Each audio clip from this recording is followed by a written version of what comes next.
Summer की कहानी दोहराई जा रही है प्रेम और प्रेम की मां के साथ। इसीलिए प्रेम अनुपमा के इतना करीब है। नमस्कार दोस्तों, स्वागत है आपका आपके अपने चैनल हंग्री स्पिरिट्स में। हंग्री स्पिरिट्स देख रहे सारे दर्शकों का मैं अंजू शर्मा दिल से स्वागत करती हूं।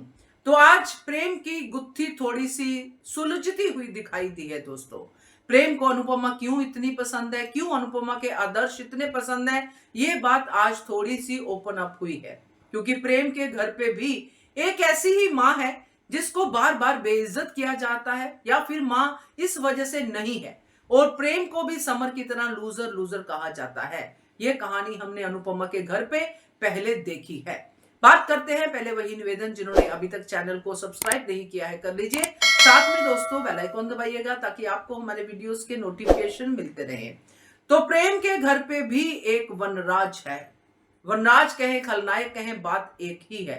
क्योंकि खलनायक की भूमिका वनराज ने अनुपमा के जीवन में बाखूबी निभाई है, और खलनायक की भूमिका जाते जाते अपने पूरे परिवार में वनराज शाह निभा के चला गया। अब जो प्रेम को फोन आता है, जैसे कि अपडेट में भी हमने बताया कि वो मल्होत्राज है, बहुत अमीर हैं, मगर ये अमीर बाप जो कि खलनायक है प्रेम की जिंदगी का, वो क्या पैसे मांग रहा है, क्यों पैसे मांग रहा है अपने ही बेटे से। तो जब ये बातें हम सोचते हैं तो समझ में आता है कि ये तो अमीर वनराज है। ये वो वनराज नहीं है जो अनुपमा का हस्बैंड था, समर का बाप था। वो वनराज नौकरी पेशे वाला बंदा था, और इसी बात पे भी उसको बहुत गरूर था कि मैं हूं पैसे कमाने वाला, मैं घर चलाता हूं, अनुपमा मेरे पैर की जूती है, उसका बेटा नचनिया है, ये लूजर है, ये है, और अनुपमा भी लूजर है।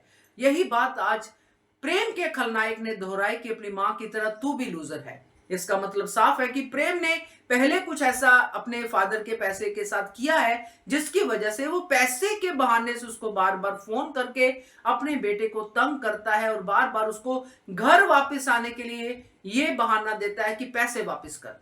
फिर से भाग गया, फिर से भाग गया, जो भी हमने सुना।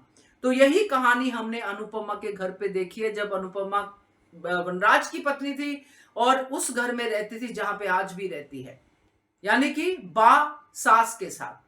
तो कहानी अनुपमा की तो वहीं की वहीं है, यानी कि घर वहीं का वहीं है, मगर यहाँ पे जो प्रेम के साथ हो रहा है वो बिल्कुल इस स्टोरी को शिफ्ट करके प्रेम के घर में डाला गया है, ऐसा प्रतीत हो रहा है। बाकी कहानी खुलेगी अभी और खुलेगी, क्योंकि ये खुलना बाकी है कि प्रेम की मां है या नहीं है। और जहां तक मुझे लगता है कि प्रेम की मां ने या तो सुसाइड किया है या फिर वो भी भाग गई है सब कुछ छोड़ छाड़ के।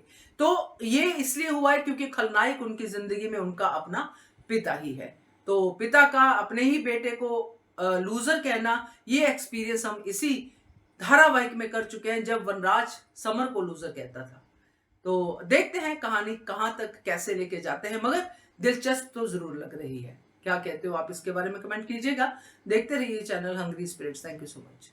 Subscribe to our channel by clicking the subscribe button. Click the bell button and enjoy the latest uploads from our channel.